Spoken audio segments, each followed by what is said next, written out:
या लड़की कहती है क्या मास्टर को लगता है कि मेरी ईमानदारी पर्याप्त नहीं है? तो फिर मैं क्या करूं? लड़के देखते हैं और कहते हैं नहीं। सुचेन, क्या अब आपका स्वाद इतना भारी है? सुचेन इस लड़की को गर्दन से पकड़ देता है और ऊपर की तरफ उठा देता है और कहता है क्या आपने सोचा था कि इससे छुटकारा पाना इतना आसान होगा? लड़की कहती है तुम मुझे नहीं मार सकते। क्या आपको वह लड़की याद है जिसे आपने बचाया था?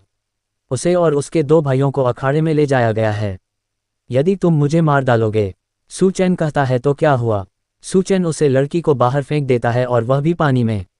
या लड़का कहता है उसने जिस लड़की का जिक्र किया वह कौन है? दूसरा लड़का कहता है ये जियो मेई और उसके 2 भाई हैं। जब हम अभी अभी निकले थे तो गार्ड उन्हें ले गए होंगे। फेयर कहता है भाई तियान, अब हमें क्या करना चाहिए? यदि हमने उन्हें नहीं बचाया तो वे बड़े चूहे उन्हें काट काट कर मार डालेंगे। सुचेन जाता है और कहता है आइए इसकी जांच करें। पहला लड़का कहता है सुचेन शांत रहो, विवादों से बचने का प्रयास करें। हम एक जगह देखते हैं जहां मोटा कहता है आपके दोनों भाई अपना कार्य पूरा करने में विफल रहे, जो मृत्युदंड है। मोटा हंसता है और कहता है लेकिन चूंकि आप मैदान में उतरने के इच्छुक हैं, मैं उन्हें एक मौका देने पर विचार कर सकता हूं। पतला कहता है जियाओ मेई भागो, ऐसा मत करो, उससे प्यार करो। मोटा कहता है अब निकलने में बहुत देर हो गई है। बच्ची कहती है मैं नहीं जाऊंगा, लेकिन क्या आप सचमुच उन्हें साथ जाने देंगे? मोटा हंसता है और कहता है बेशक, जब तक आप जीवित रह सकते हैं। बच्ची के पीछे एक चूहा गया होता है। बच्ची पीछे देखती है और चूहे ने बच्चे के ऊपर हमला कर दिया होता है। बच्ची पुरानी बटेन याद करती है और पतला भाई कहता है जियो मेई देखो, मुझे बहुत सारे मशरूम मिले। बच्ची कहती है भाई क्या मशरूम जहरीले नहीं हैं? गंजा कहता है हम जियो मेई को इतना अनिश्चित कुछ कैसे खाने दे सकते हैं? गंजा मशरूम खा लेता है और कहता है पहले मुझे प्रयास करने दीजिए, अगर मैं नहीं मरता तो जियो मेई इसे खा सकता है। डॉनन बहान भाई कहते हैं भाई क्या तुम पागल हो?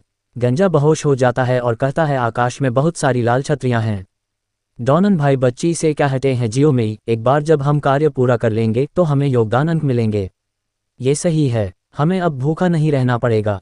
पतला कहता है जियाओ मेई भागो, हमारे बारे में चिंता मत करो।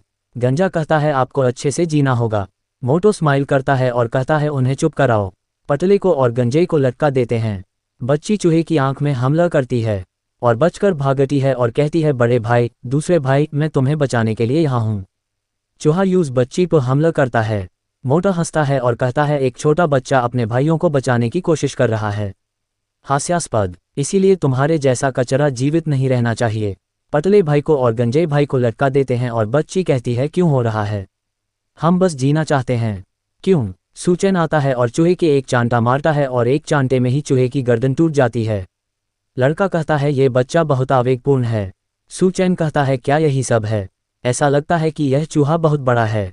मान में कहता है कोई क्रिस्टल नाभिक नहीं, ये सामान्य उत्परिवर्तित प्राणियों से भिन्न महसूस होता है। मोटो कहता है धत तेरी की, चूंकि तुम मृत्यु चाहते हो, हम और भी चूहन को देखते हैं। सुचेन कहता है मैं तुम्हारी इच्छा पूरी करूंगा।